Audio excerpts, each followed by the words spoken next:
চলো, আমিও পেয়ে গেছি আমার এনুমারেশন ফর্ম। তো এসআইআর এর জন্য যে ফর্মটা দেওয়া হচ্ছে, এই সবাইকে এই দুটো করে সেট দেওয়া হবে প্রতিটা ফর্মের। তো চলো দেখে নেওয়া যাক কীভাবে আমরা এই ফর্মটাকে ফিল আপ করবো। তো প্রথমেই দেখতে পাচ্ছ এখানে লেখা আছে জন্ম তারিখ। তো জন্ম তারিখটা তোমাদের লিখতে হবে, এখানে লেখাই আছে প্রথমে তারিখ, মাস, তারপর বছর দিতে হবে। তো আমি আমার জন্ম তারিখটা বসিয়ে দিচ্ছি। জন্ম তারিখ হয়ে গেল। এবার হচ্ছে এখানে দেওয়া আছে আমার আধার নাম্বার। এটা তোমরা দিতেও পারো, নাও দিতে পারো, কিন্তু আমি দিয়ে দিচ্ছি। তারপরে আছে তোমাদের মোবাইল নাম্বার। তো তোমাদের মোবাইল নাম্বার যে যারটা দিয়ে দেবে। এবারে এখানে দিয়েছে তোমার পিতার নাম বা অভিভাবকের নাম। তো পিতার নাম আমার বাবার নাম আমি দিয়ে দিচ্ছি।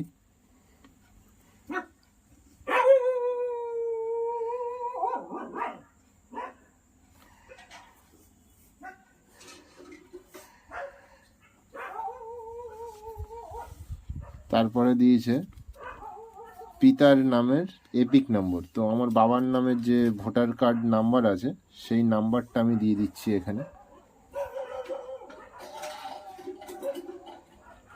এটা দেবে যখন খুব ভালো করে সাবধানে লিখবে যাতে ভুলভাল না হয়। খুবই সাবধানে ভালো করে লিখবে যাতে ভুলভাল যাতে না হয়। এবারে দিয়েছে দেখো মায়ের নাম। তো এবারে তোমাদের যার যার মায়ের নাম সেটা লিখবে।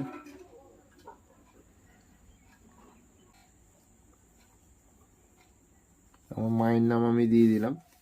এবারে বলেছে মায়ের এপিক নম্বর। এবারে আমার মায়ের যে হচ্ছে ভোটার কার্ডের নাম্বার আছে সেটা আমি দেব। নাম্বারগুলো দেখবে যাতে ভুলভাল না হয়। ভুল হয়ে গেলে কিন্তু মুশকিল, আবার তোমাদের কাটাকুটি হয়ে যাবে।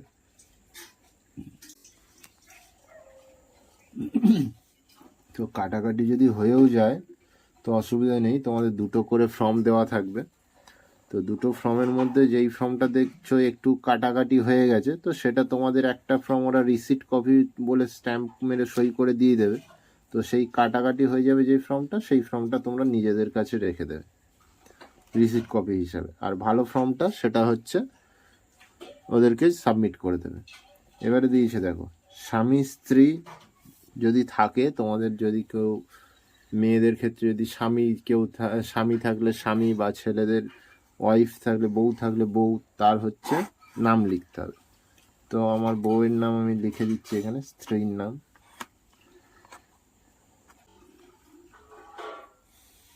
লিখে দিলাম। এবার বলেছে এখানে স্বামী বা স্ত্রীর এপিক নাম্বার।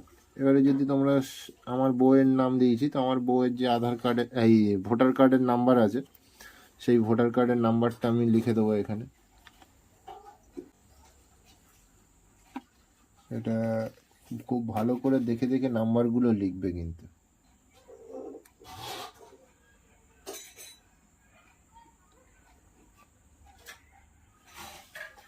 ব্যাস, এই অবধি তো তোমরা দেখলে কি কি হলো।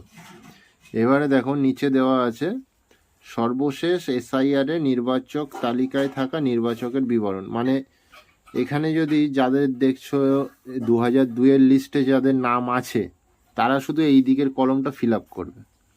আর যাদের নাম নেই, যেমন আমার নাম নেই 2002-এর লিস্টে, তো সেইখানে আমার যেমন বাবা মা বা ঠাকুমা ঠাকুরদা যার নাম আছে তারা তাদের বিবরণটা এখানে হচ্ছে ফিল আপ করবে।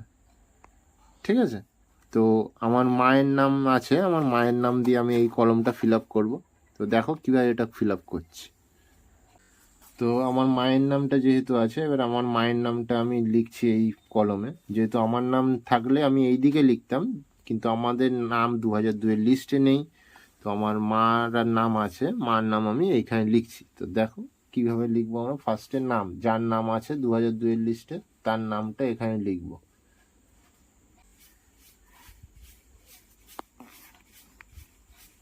এখানে মায়ের নাম লিখলাম। এবারে এপিক নাম্বার। এপিক নাম্বারটা হচ্ছে তোমার হচ্ছে ভোটার কার্ডের যে নাম্বারটা আছে, কিন্তু কিছু কিছু ক্ষেত্রে দেখবে ভোটার কার্ডের নাম্বার এখন আর 2002-এর নাম্বার আলাদা আলাদা আছে অনেকের। তো এবারে দেখবে এখানে এই হচ্ছে 2002-এর লিস্টে সবাই লিস্টটা ডাউনলোড করবে, লিস্টের যার যেখানে যে নাম্বারটা আছে সেই নাম্বারটাই দেবে। এখন রিসেন্ট যে নাম্বারটা সেটা কিন্তু কেউ দেবে না।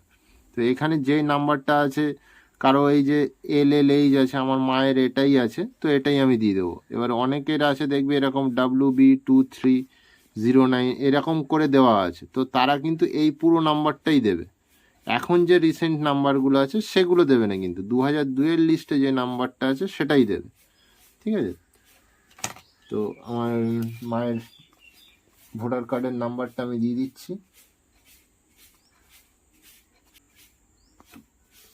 দিয়ে দিলাম। এবার বলেছে আত্মীয়ের নাম, মানে এই লিস্টে দেখবে তোমার এখানে হচ্ছে এই আমার মায়ের নামের পাশে যেমন স্বামী সমর বিশ্বাস আমার বাবার নাম আছে, তো এখানে হচ্ছে সেই নামটাই লিখবে।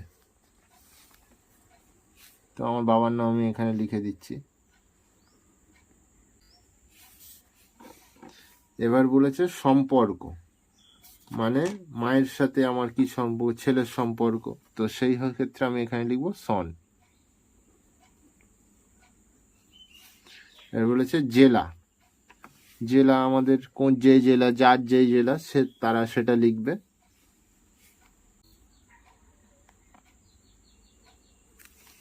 হচ্ছে রাজ্যের নাম, অবভিয়াসলি ওয়েস্ট বেঙ্গল।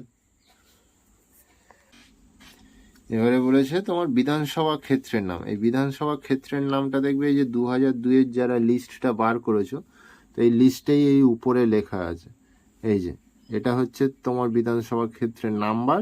আর এই যে আমার যেমন আছে হচ্ছে সোনারপুর তপশিলি জাতি, যেমন হচ্ছে লেখা আছে এইটা হচ্ছে তোমরা হচ্ছে লিখবে বিধানসভা ক্ষেত্রের নাম। তো আমি লিখছি,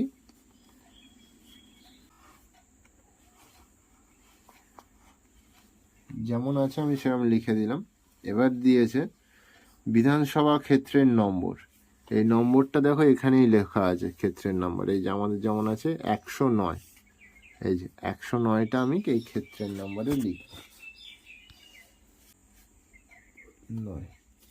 এবার বলেছে অংশ নাম্বার, এবার অংশ নাম্বারটা যেটা আছে সেটা দেখো এই ডান দিকে আছে, এই যে এখানে অংশ নাম্বার লেখা আছে, যেটা আছে সেটা আমি লিখে দেবো।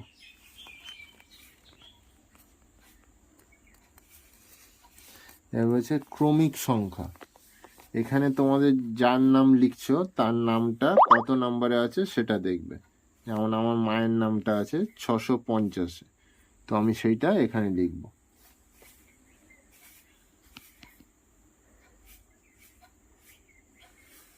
ব্যাস, এই হয়ে গেল তোমাদের ফর্ম ফিল আপ, আর কিছু এখানে নেই। এবারে তোমরা এখানে হচ্ছে ছবি লাগাবে, তোমাদের নিজেদের একটা রিসেন্ট একটা পাসপোর্ট সাইজের ছবি এখানে লাগাবে।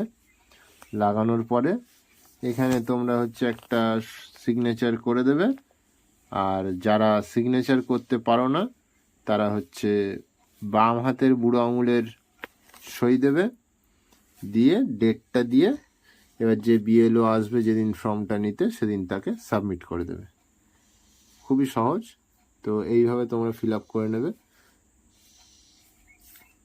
আর আজকের ভিডিওটা যদি ভালো লেগে থাকে তো তোমরা সবাই চ্যানেলটিকে ফলো করে লাইক করে